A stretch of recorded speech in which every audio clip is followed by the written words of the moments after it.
आज चाहिँ हाम्रो डे 6 अनि आज हाम्रो इन सर्भिस के अरे एजुकेसन हुन आँटेको छ। त्यही भएर सबै साथीहरूले चाहिँ सेम आज त गाडीले कस्तो एकदम गाह्रो भयो। म्यामले हाई आज सबको दमदार हुनुपर्छ है पर्फर्मेन्स। मणिपालको स्टुडेन्ट हो भनेर चिन्नुहोस्। हो म त्यही हो guys. Hi everyone, so welcome back to my channel. आज चाहिँ हाम्रो डे 6 हो अनि त्यसपछि आज चाहिँ हाम्रो in service education on basic life support जसमा चाहिँ हामीले सिपिआरको डेमोन्स्ट्रेसनहरू गर्न आँटेको छौँ। अनि त्यही हो आजको लागि चाहिँ हाम्रो मेन अब्जेक्टिभ भनेको त्यही हो। सो अनि हामीलाई चाहिँ कलेजदेखि यहाँसम्म आउनुको लागि नै 1 आवर लाग्छ क्या बसमा। अनि आज एकदम गाह्रो भएको खालमा। एनिवेज सो आज के हुन्छ I will so you guys. So हामी चाहिँ यो हलमा गर्ने भन्ने प्लान चाहिँ छ, तर लाइक चाहिँ के हुन्छ। सो यहाँ चाहिँ प्रिपरेसन हुँदैछ आजको इन सर्भिस एजुकेसनको लागि। यहाँ हुनेवाला छ हाम्रो आजको यो डोमीमा चाहिँ हामीले डेमोन्स्ट्रेसन गरेर देखाउने। यहाँ चाहिँ प्रिपरेसन हुँदैछ, यहाँ नि प्रिपरेसन हुँदैछ। झ्याउ लागेको छ यार। ओके छिटो भ्याइनु पर्ने हो। नमस्ते, म चाहिँ आजको प्रेजेन्टर। हजुरहरू अब साथमा जोडिएर रहनु होला, हामी धेरै प्रेजेन्टेसन गर्नेछौँ। र आजको हाम्रो तयारी चाहिँ यहाँ देख्न सक्नुहुन्छ।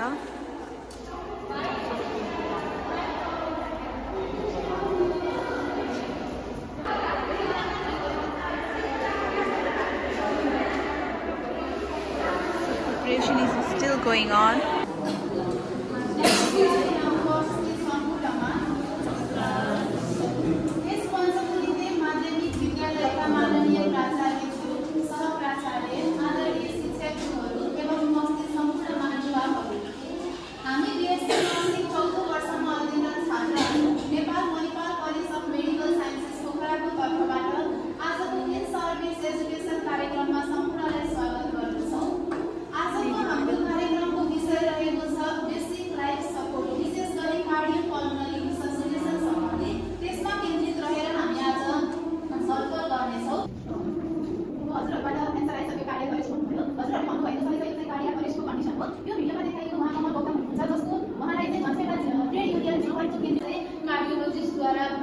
बताइएको थियो।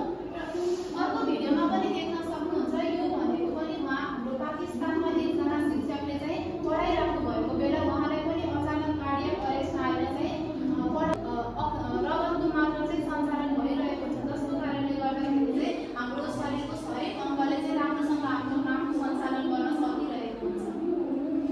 अब हामी कार्डियक अरेस्ट भनेको के हो भनेर चाहिँ निश्चित रूपमा जानु। कार्डियक अरेस्ट भनेको चाहिँ एउटा त्यस्तो कन्डिसन हो जब चाहिँ हाम्रो हार्टले आफ्नो काम गर्न सक्दैन, स्थापना गर्छौँ। अब हार्टमा कुनै पनि मेडिकल सर्भिस नआएसम्म, हस्पिटल पुर्याउन नसकिन्जेलसम्म चाहिँ हामीले उहाँहरूलाई रिससिटेट गरेर चाहिँ कसरी पुर्याउन सकिन्छ भन्ने चाहिँ बेसिक लाइफ सपोर्टमा हेरिन्छ। यसमा चाहिँ कुनै पनि औषधिको प्रयोग गरिने, त्यसै गरी कुनै पनि इन्जेक्सनहरू, सुईहरूको प्रयोग नगरिकन चाहिँ यो प्रोसिजर चाहिँ हामीले गर्न सकिन्छ। check for pulse and breathing and finally start CPR. अब हामी चाहिँ हरेक पोइन्टलाई चाहिँ इन्डिभिजुअली डिस्कस गर्छौँ। फर्स्टमा रहेको छ एप्रोच सेफ्टी। अब हामीले चाहिँ कोही पनि मान्छेलाई कार्डियक अरेस्ट आएको छ भने सेफ ठाउँमा इन्स्योर गर्नुपर्छ भन्दा CPR दिनभन्दा पहिला भिक्टिमलाई र CPR दिने मान्छेलाई चाहिँ त्यो सिन एकदम सेफ छ भन्ने कुरा चाहिँ हामीले इन्स्योर गर्नुपर्छ। त्यो एरियाबाट चाहिँ अलिकति टाढा एकदम स्टेबल ठाउँमा ल्याएर चाहिँ फर्स्टमा भिक्टिमलाई प्लेस गर्नुपर्ने हुन्छ। र कहिलेकाहीँ इलेक्ट्रिक सक अथवा करेन्टको कारणले गर्दाखेरि लागेको छ भने चाहिँ त्यहाँ वरिपरि भएको तारलाई चाहिँ हामीले सेफली रिमुभ गर्नुपर्छ र त्यो सिन चाहिँ सेफ छ भन्ने कुरा चाहिँ इन्स्योर गर्नुपर्छ। एन्ड नेक्स्ट स्टेप भनेको चाहिँ चेक रेस्पोन्स रहेको छ। अब यसमा चाहिँ यदि कोही मान्छे अनकन्सियस हुनुहुन्छ भने हामीले चाहिँ उहाँहरूको रेस्पोन्स चेक गर्नुपर्ने हुन्छ। हामीले उहाँहरूको सोल्जरमा प्याक गर्न सकिन्छ अथवा चाहिँ फेसमा चाहिँ स्टिमुलेसनहरू दिन सकिन्छ। अब ए दाइ दिदी बुवा आमा तपाईँलाई के भइरहेको छ, मैले बोलेको सुन्नु भएको छ कि छैन भनेर चाहिँ हामीले उहाँहरूबाट रेस्पोन्स लिन ट्राई गर्नुपर्छ। र यदि त्यति गर्दाखेरि पनि उहाँहरूले रेस्पोन्स गर्नु भएन भने चाहिँ अब साइडमा हामीले कोही मान्छे देखिरहेको छौँ, हिँडेको मान्छे यताउति कोही देख्छौँ भने चाहिँ साउन्ड गर्नुपर्छ हेल्थको लागि। र अब हाम्रो पल्स र ब्रिथिङ चेक गर्नको लागि चाहिँ हामीले क्यालोरिक पल्सको चेक गर्छौँ, जुन पल्स जुन आर्टरी चाहिँ हाम्रो नेकमा प्रेजेन्ट भएको हुन्छ। र त्यसै गरी चेस्ट राइज भएको छ कि छैन, छाती चाहिँ तलमाथि भएको छ कि छैन भनेर साइमल्टेनियसली यो दुईवटा कुरा हामीले एकैचोटि चेक गर्छौँ। र यो दुईवटा कुरा चाहिँ हामीले 10 सेकेन्डभन्दा बढी चाहिँ लगाउनु हुँदैन, विदिन 10 सेकेन्ड कम्प्लिट गर्नु सक्नुपर्ने हुन्छ। र हजुरहरूले यो पिक्चरमा देख्नुभएको जस्तै हुनसक्छ हाम्रो ब्रेनको सेल्सहरू चाहिँ मर्न सुरु भइसकेको हुनसक्छ, त्यही भएर छिटोभन्दा छिटो चाहिँ सिपिआर गर्नु पर्यो। र यदि 6 to 10 मिनट भइसकेको छ भने चाहिँ हाम्रो पर्मानेन्ट ब्रेन डेड हुन सक्ने चान्सेस एकदम बढेको हुन्छ। यो एकदम क्रुसियल फिल हुन्छ। यसमा चाहिँ हामीले एकदम छिटो एम्बुलेन्स बोलाएर सिपिआर चाहिँ 1 सेकेन्ड पनि ढिलो नगरिकन सिपिआर गर्नु पर्यो। र यदि ओभर 10 मिनट भइसकेको छ भने चाहिँ अब हाम्रो ब्रेन डेड भइसकेको छ भन्ने हुन्छ। र डेमोन्स्ट्रेसन सक्यो। अब हाम्रो डेमोन्स्ट्रेसन बाँकी छ। अब चाहिँ हाम्रो यहाँ डेमोन्स्ट्रेसन हुन आँटेको छ। सो यहाँ चाहिँ हाम्रो डेमोन्स्ट्रेसन हुन आँटेको छ।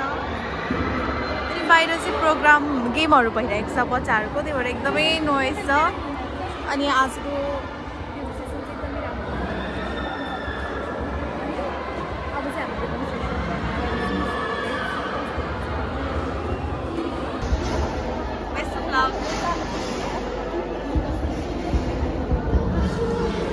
यहाँ चाहिँ डेमोन्स्ट्रेसन हुन आँटेको छ।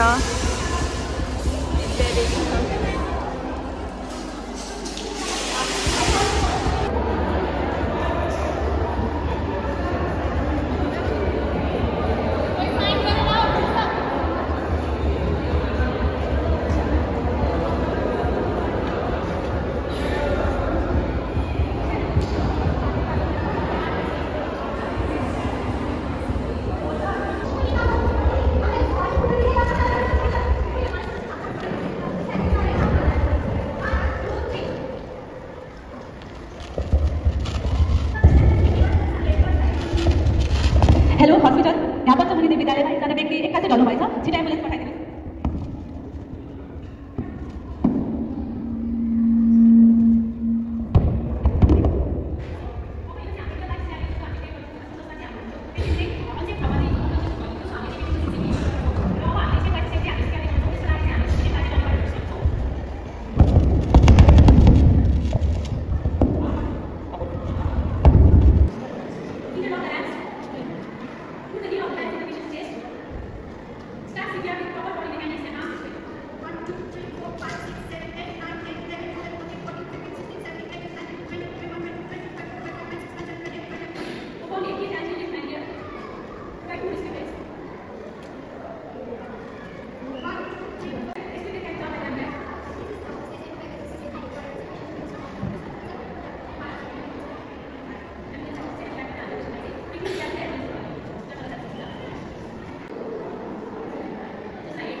This is chocolate chip cookies, this is millet cookies, and this is coconut cookies. Ramailo bhayo. Successfully completed. Bakwas. This is T and I'm cute. Me? You are the very cutesy person. And see feedback.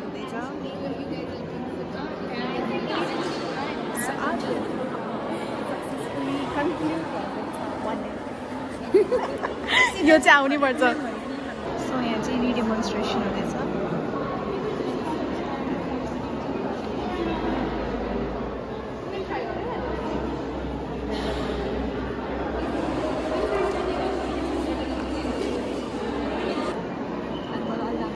Service education चाहिँ एकदम successfully complete छ र म यहाँ कुनामा आएर programmes गर्दाखेरि चाहिँ एकदम धेरै नाइस भइरहेको छ।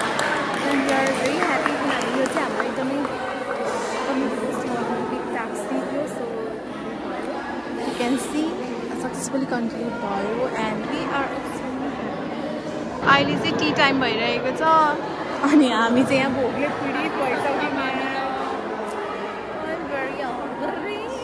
भइरहेको छ हाम्रो एउटा फिजिकल एसेसमेन्ट र एउटा यो सर्भिसको कम्प्लिट एउटा राम्रो अब रोल प्ले छ विच इज अल्सो भेरी टिकवाला काम त्यसपछि चाहिँ सक्यो चाहिँ गाइजहरूले खानुहुँदैछ सक्यो सक्यो सक्यो बल्ला मुखमा अटेको छैन त निल्ला सुरुमा यसकै खिच्नु थियो क्या मलाई अघि त यहाँ फोकस गरी गरी ल हाम्रो प्रोग्राम सकेको छ बाई बाई बाई गर्दो इन गर्दो ल thank you by by by by like, subscribe, share, comment.